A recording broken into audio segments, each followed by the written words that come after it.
प्यारे बच्चों, नमस्कार। मैं मंजीत कौर, प्रवक्ता, गुरु नानक इंटर कॉलेज, चंदन नगर, आलमबाग, लखनऊ, माध्यमिक शिक्षा विभाग, उत्तर प्रदेश द्वारा संचालित विषय हिंदी में प्रथम अध्याय।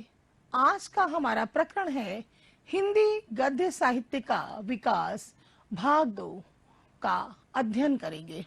आज के हमारे चर्चा के बिंदु हैं द्विवेदी युग, शुक्ल युग या छायावादी युग, शुक्लोत्तर युग या छायावादोत्तर युग, वर्तमान युग या स्वातंत्र्योत्तर युग।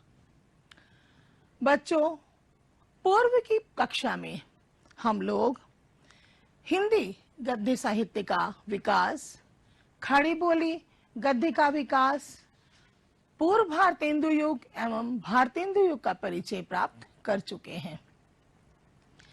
पूर्व भारतेंदु युग में हमने अध्ययन किया कि 10वीं शताब्दी के पट्टे परवानों, दान पत्रों एवं टीकाओं में हमें राजस्थानी हिंदी गद्य की झलक प्राप्त होती है। साथ ही साथ राजा शिव प्रसाद सितारे हिंद, राजा लक्ष्मण सिंह, ईसाई धर्म के प्रचारक, आर्य समाज के संस्थापक स्वामी दयानंद जी, गिलक्राइस्ट आदि का पूर्व भारतेंदु युग में हिंदी गद्य साहित्य में विशेष योगदान रहा है।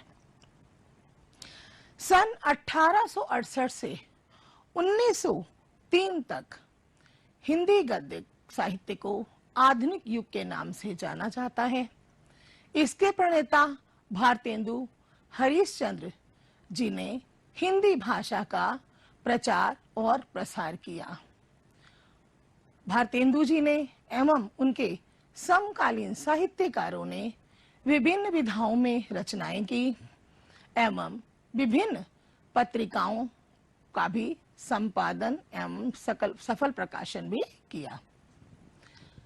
द्विवेदी युग सन 1903 से 1922 तक हिंदी के युग निर्माता साहित्यकार आचार्य द्विवेदी जी का जन्म सन 1864 में हुआ।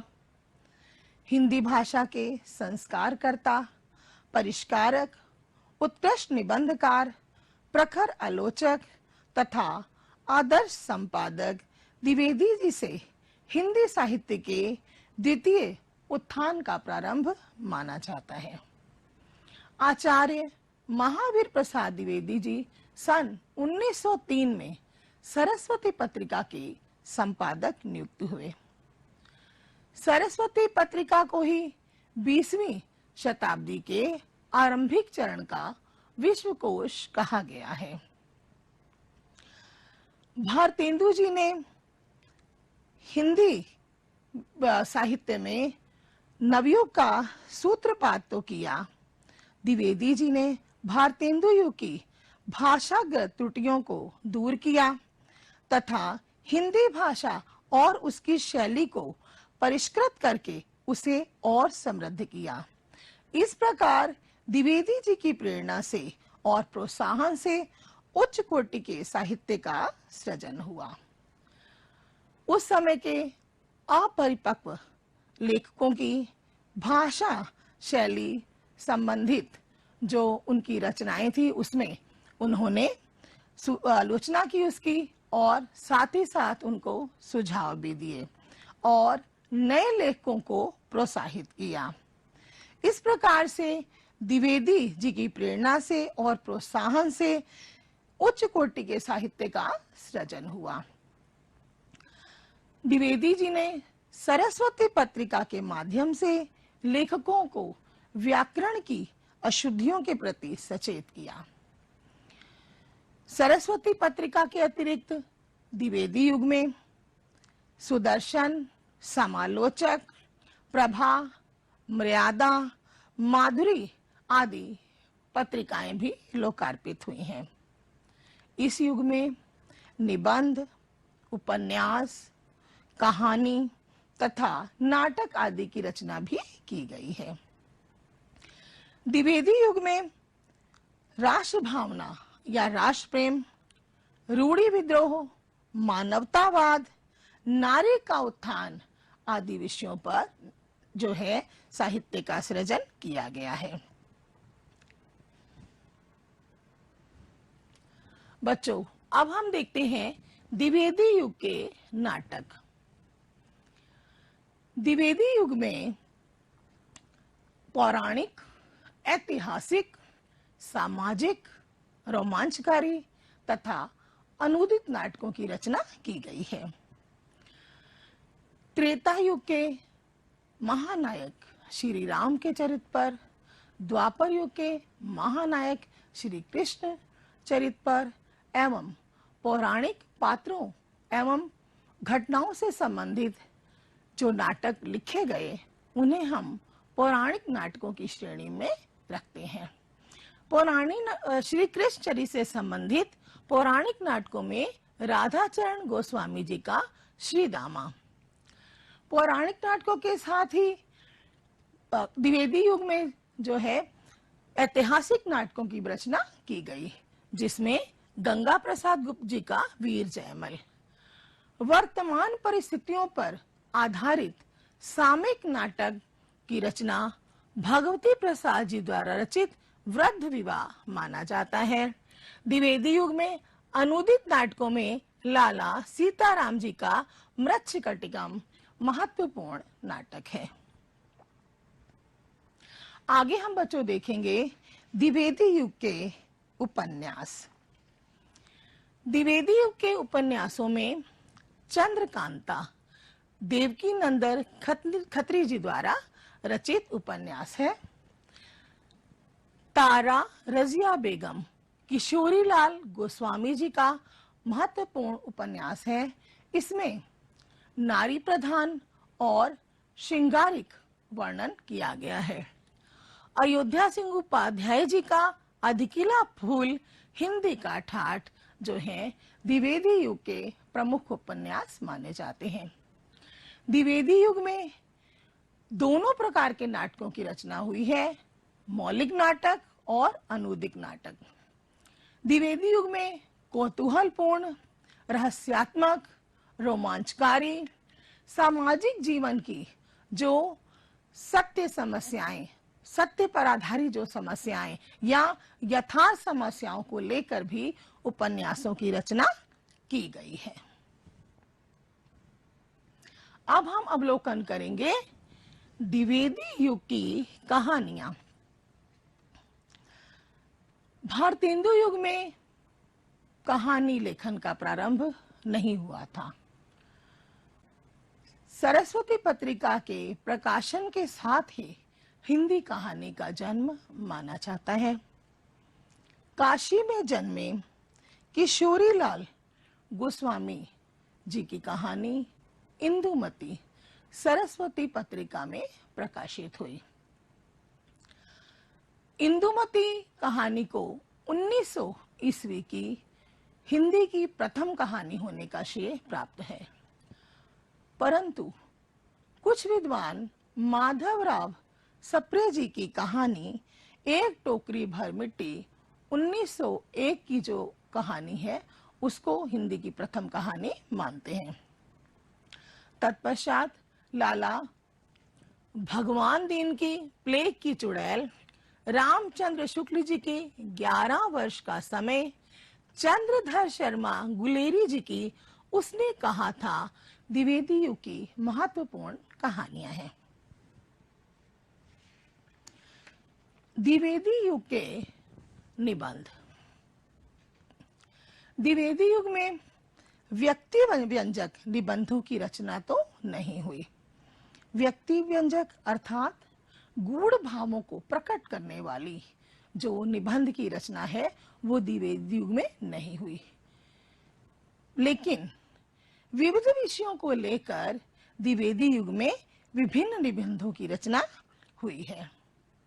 द्विवेदी युग में समाज की दुर्दशा, आर्थिक विषमता अर्थात समाज में धनी वर्ग निरंतर धनवान और जो गरीब वर्ग है अपनी यथास्थिति में बना रहता है, तो इस प्रकार से आर्थिक भेदभाव जो समाज में बना रहता है उस पर आधारित निबंध और साथ ही साथ धार्मिक कुरीतियों एवं राष्ट्रीय समस्याओं को लेकर विविध विषयों पर निबंधों की रचना की गई है। निबंध रचना में वर्णनात्मक, भावात्मक, विवरणात्मक, कथात्मक, विचारात्मक आदि विभिन्न शैलियों के दर्शन होते हैं।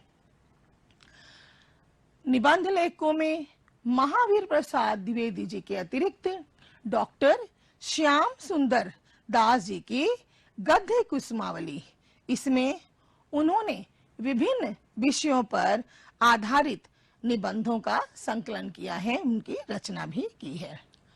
बाल मुकुंद गुप्त जी द्वारा शिव शंभू के चिट्ठे, सरदार पूर्ण सिंह जी द्वारा आचरण की सभ्यता एवं माधव प्रसाद मिश्र जी, पद्म सिंह शर्मा आदि द्विवेदी युग के प्रमुख निबंधकार हैं।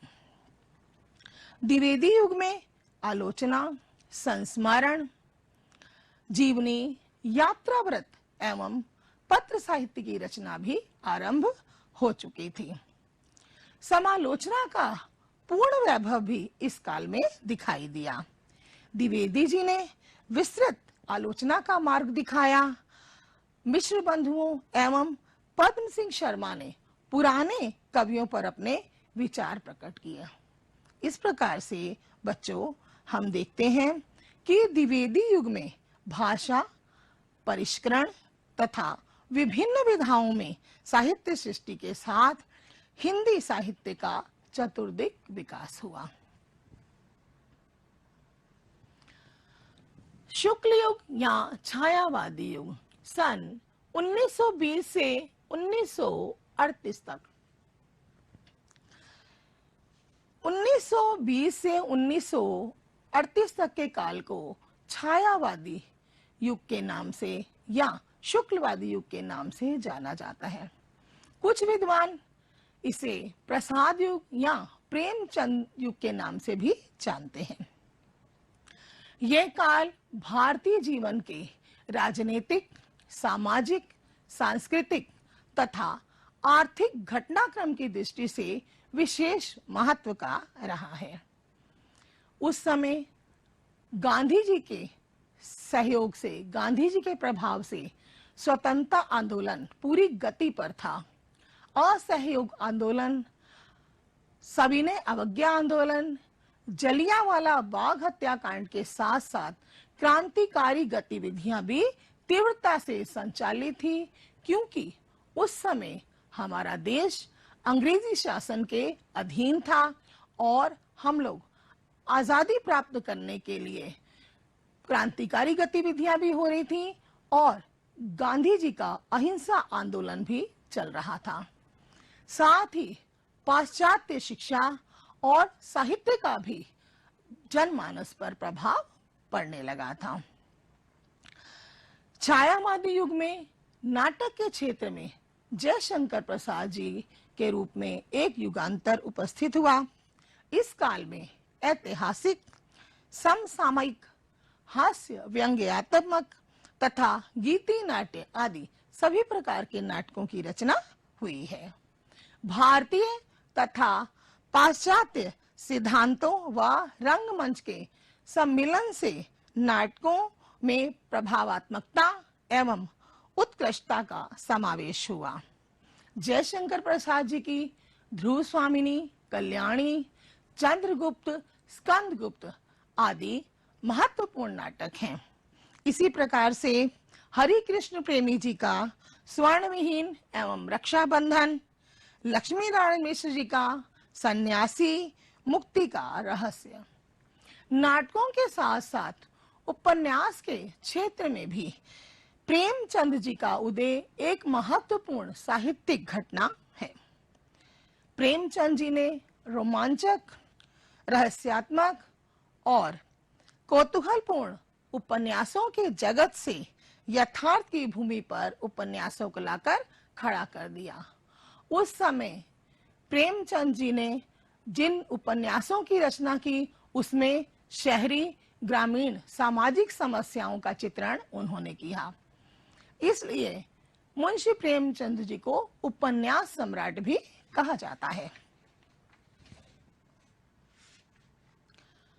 आगे हम देखेंगे बच्चों शुक्ल युग या छायावादी युग। शुक्ल जी का जन्म सन 1884 ईस्वी में हुआ। हिंदी साहित्य को विश्व स्तरीय पहचान दिलाने में आचार्य शुक्ल जी को का योगदान जो अविस्मरणीय रहेगा। काव्य साहित्य से इन्होंने अपना रचना लेखन प्रारंभ किया। इसके पश्चात इन्होंने गद्य विधा के क्षेत्र में अपनी पहचान निबंधकार, अनुवादक, संपादक एवं आलोचक के रूप में बनाई। इन्हें आलोचना सम्राट भी कहा जाता है। प्रसाद एवं प्रेमचंद जी के आगमन से जिस प्रकार नाटक एवं कथा साहित्य का इन्होंने उद्धार किया, उसी प्रकार से रामचंद्र शुक्ल जी के आगमन से हिंदी निबंध साहित्य ने आशातीत प्रगति की है। निबंधों में भाषा की प्रौढ़ता के साथ साथ विभिन्न शैलियों का भी विकास हुआ। निबंध की विधा ही रचना शैलियों के वैविध्य के कारण अनेक उपविधाओं जैसे संस्मरण, रिपोर्टाज, पत्र साहित्य आदि में पल्लवित हुई। रामचंद्र शुक्ल जी की चिंतामणि मनोविकार विषयक निबंधों के क्षेत्र में अद्वितीय एवं आदरणीय कृति मानी जाती है। इस युग में साहित्यिक, आलोचनात्मक, शास्त्रीय, मनोवैज्ञानिक, ललित आदि सभी प्रकार के निबंधों की रचना हुई है। समालोचना, जीवनी, आत्मकथा, संस्मरण, रेखाचित्र, यात्रावृत्त आदि भी शुक्ल युग में लिखे गए।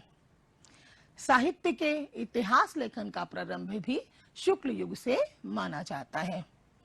इस युग के निबंधों में बाबू गुलाब राय जी की मेरी असफलताएं फिर निराश क्यों, आचार्य हजारी प्रसाद द्विवेदी जी की अशोक के फूल एवं वासुदेव शरण अग्रवाल जी की पृथ्वी पुत्र महत्वपूर्ण निबंध माने जाते हैं।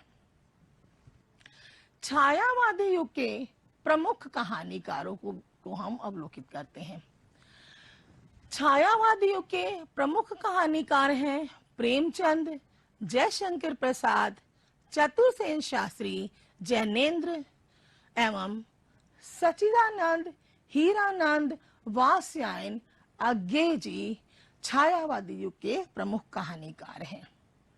प्रेमचंद जी की पूस की रात, ईदगाह, मंत्र आदि जो कहानियां हैं वो महत्वपूर्ण कहानियां हैं।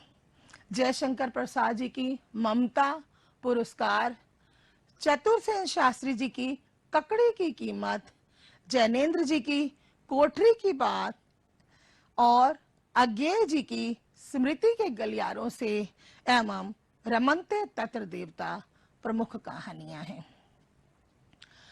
इस युग की कहानियों का प्रमुख विषय रहा ग्रामीण तथा शहरी जीवन की समस्याओं का चित्रण, मानवीय मूल्यों का संघर्ष अर्थात जैसे अहिंसा, शांति, धैर्य, दया, प्रेम, अधिकार जिनका उस समय हनन हो रहा था, जिसके लिए संघर्ष हो रहा था, तो उसके आधार पर छायावादी युग में कहानियों की रचना की गई।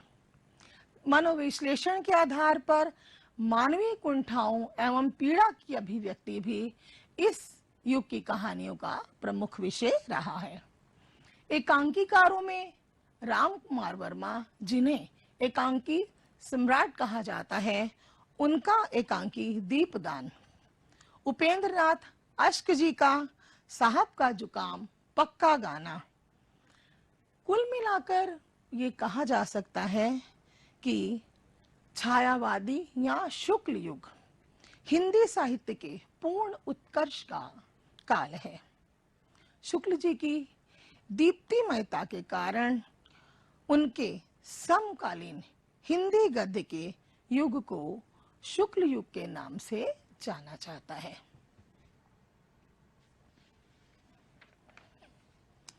अब हम बच्चों देखते हैं शुक्लोत्तर युग। शुक्लोत्तर युग सन 1938 से 1947 तक माना जाता है। सन 1938 के पश्चात गद्य साहित्य के समय को छायावादोत्तर युग या प्रगतिवाद के युग के नाम से भी संबोधित किया जाता है। शुक्लोत्तर युग में नवीन विधाएं प्रकाश में आई। संस्मरण, एकांकी, नाटक, रिपोर्टाज, रेडियो रूपक एवं रेखा चित्र आदि मानवीय जीवन की पारिवारिक एवं सामाजिक समस्याओं पर, राजनीतिक दुराचार, मानवीय भावनाओं एवं विश्व बंधुत्व की भावना पर विभिन्न साहित्यिक रचनाएं की गईं। गद्य साहित्य की अभिव्यंजना शक्ति अधिक परिष्कृत हुई तथा साहित्यिक रचनाओं एवं कृतियों की भी प्रचुरता इस युग में देखी जा सकती है। शुक्लोत्तर युग की कहानियों के अंतर्गत ईलाचंद्र जोशी जी की प्रेतात्मा, मिस्त्री, अगे जी की रोज और रेल की सिट्टी, जैनेन्द्र जी की एक रात और मास्टर साहब, इसी प्रकार से उपन्यासों के अंतर्गत यशपाल जी की झूठा सच एवं दिव्या, फणीश्वर नाथ रेणु जी की मैला आंचल, राहुल सांगत्यायन जी की सिंह सेनापति और धर्मवीर भारती जी की गुनाहों का देवता प्रमुख उपन्यास शुक्लोत्तर युग में लिखे गए। नाटकों के अंतर्गत लक्ष्मी नारायण जी का दर्पण एवं हमारे अध्याय। शुक्लोत्तर युग में एकांकी लेखन का भी प्रचार प्रसार हुआ। आधुनिक युग में आधुनिक मीरा नाम से महादेवी वर्मा जी को संबोधित किया जाता है और पीड़ा की गायिका भी कहा जाता है। इस युग में इनके महत्वपूर्ण रेखा चित्र मेरा परिवार और पथ के साथी आदि जो थे उनकी रचना की गई। आगे हम बच्चों अवलोकन करेंगे वर्तमान युग या स्वातंत्र्योत्तर युग।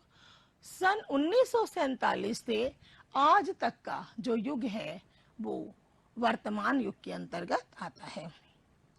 वर्तमान युग हिंदी गद्य की सर्वांगीण उन्नति का युग है, क्योंकि पहले हमारा देश अंग्रेजी शासन के अधीन था। 15 अगस्त 1947 में भारत ने पराधीनता की बेड़ियों को तोड़कर स्वाधीनता के सुखद एवं स्फूर्तिदायक वातावरण में सांस ली। आधुनिक युग में हिंदी नाटक व रंगमंच जीवन के यथार्थ से जुड़कर नई दिशा की ओर उन्मुख हुआ। नाटकों में मनोवैज्ञानिक विधि से अंतर्द्वंद, कथा साहित्य के क्षेत्र में मार्क्स के समाजवाद तथा फ्रायड के मनोविश्लेषण वाद का विशेष प्रभाव दिखाई पड़ता है। आज की पीढ़ी के जीवन के संघर्ष, आकांक्षाएं, आशाएं, कुंठाएं, विद्रोह तथा जीवन मूल्यों की तलाश इस युग की कहानियों और उपन्यासों का प्रमुख विषय रहा है। इसके अतिरिक्त विभिन्न विश्वविद्यालयों में प्रतिवर्ष जो शोध प्रकाशित हो रहे हैं उनके द्वारा वैज्ञानिक विवेचन, विश्लेषण तथा मूल्यांकन के लिए हिंदी गद्य विकसित हो रहा है। भारत के संविधान के अनुच्छेद 343 के तहत हिंदी भाषा भारत की राजभाषा या कार्यकारिणी भाषा है। अनेक साहित्यकार पूरी निष्ठा और तत्परता के साथ हिंदी साहित्य के इस रचना युग को संपादित करने के लिए प्रयासरत हैं। गजानन माधव मुक्तिबोध, रघुवीर सहाय, सर्वेश्वर दयाल, शिवानी, भीष्म साहनी आदि वर्तमान युग के महान साहित्यकार हैं। इनके हाथों में हिंदी गद्य साहित्य का भविष्य निश्चय ही उज्जवल है। बच्चों, अभी तक हम लोगों ने पूर्व भारतेंदु युग, भारतेंदु युग एवं शुक्ल युग, शुक्लोत्तर युग, छायावादोत्तर युग एवं स्वातंत्र्योत्तर युग के विषय में जो है अध्ययन किया है। अब बच्चों, हम लोग ये जो आज हमने अध्ययन किया है उस पर आधारित अभ्यास के लिए जो अति लघु प्रश्न है उनका आपको अपने घर पर अभ्यास करना है। द्विवेदी युग के यशस्वी संपादक कौन थे? द्विवेदी युग के 2 कहानीकारों के नाम लिखिए। द्विवेदी युग के 2 निबंधकारों के नाम लिखिए। शुक्ल युग के प्रमुख गद्य लेखकों के नाम लिखिए। जयशंकर प्रसाद की एक कृति का नाम लिखिए। शिवनंदन सहाय रचित सुदामा किस विधा की रचना है एवं गद्य साहित्य के विविध रूपों का विकास किस काल में हुआ है? ये प्रश्न आपको अभ्यास हेतु करने हैं।